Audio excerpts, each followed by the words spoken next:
Hello everyone, this is Jingo speaking. Don't be afraid, I'm wearing a mask in the coronavirus period. In this video, I'm going to show you everything from the shooting to post-processing of the RICOH THETA Z1 and the Dualfisheye Plugin. And everything you want to know, every step you want to follow, you can find your answer in the coming video. So let's get started. After I get my express, I will take a photo here. Oh, 谢谢. And this is my setup. I put my Bushman monopod V2 on top of the mini tripod, and you can use any selfie stick you want. It works all the same. And put on the top it's the Theta Z1. Long press the power button to power on the Theta Z1. And now the Theta Z1 has power on. Long press the mode button to go to the plugin menu. And I always put my Dualfisheye plugin as the first one. Press the shutter button to go to the plugin. Press F1 button to switch to DNG. Press the mode button to switch to HDR DNG mode. Press the Wi-Fi button until you get ±4, and long press the Wi-Fi button to enable the 10-second countdown timer. And that is my setup. This is how I take this photo. As you can see, I put the mini tripod outside the gate, in between myself and the expressman, so that you can have a very good viewpoint.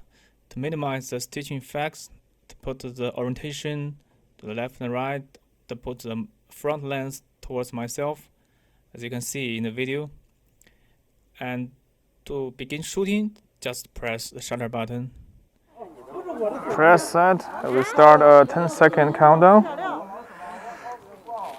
And you can hear the countdown. And it will take one by one. I choose the +4, -4 exposure, and it will take 9 DNG shots in a sequence. Here I speed up the footage to save your time. And you can see after that, the Dualfisheye plugin will automatically take 9 shots from -4 to +4.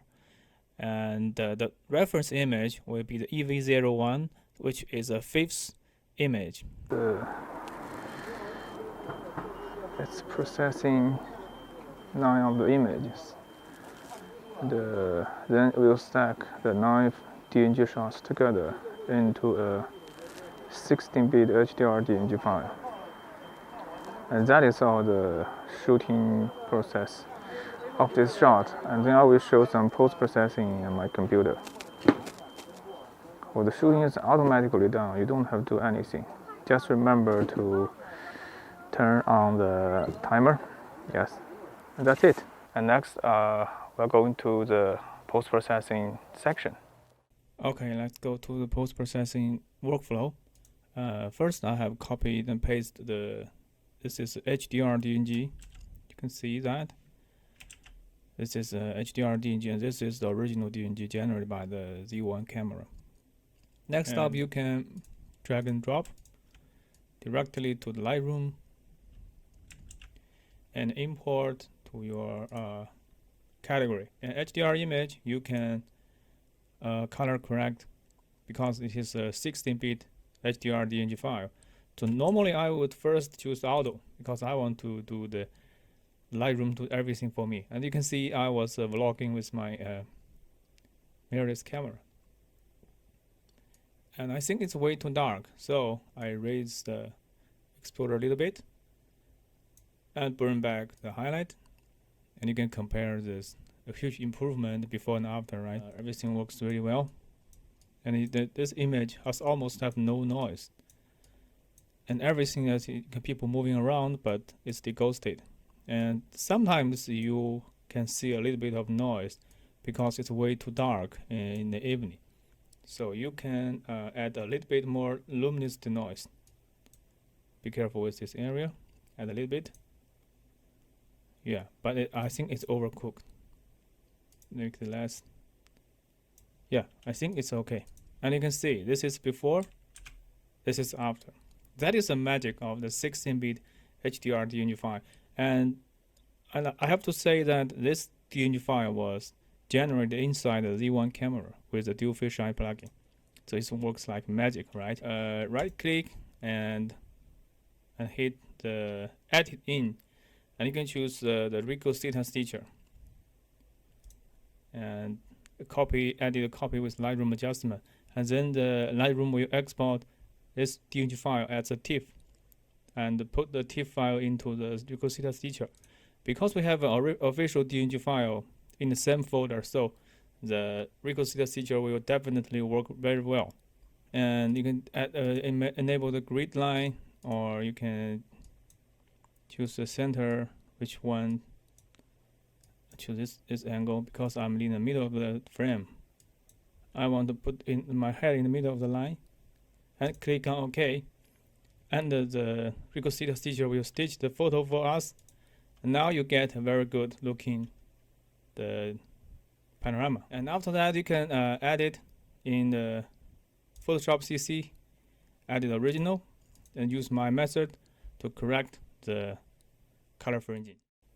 Here in Photoshop, I will use Adobe Camera Raw filter to correct the color fringing. If you don't know how I did it, you can check out this tutorial on the top right. Look close at the image, you can see the selfie stick, the shadow.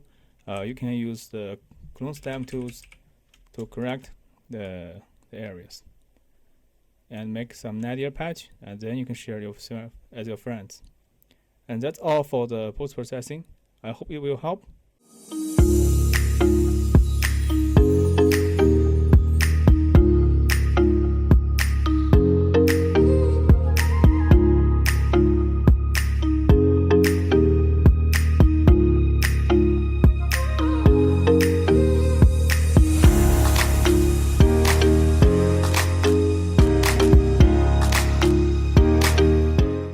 And this is all the workflow and from shooting to post-processing for the Dualfisheye plugin. From shooting to post-processing, I think it's very easy because the Yoshi Hirota has already done everything that is possible automatically in the plugin. And this, I highly recommend everybody with Z1 or Theta V to try the Dualfisheye plugin and help you achieve better results on the photography from the one-shot 360 cameras.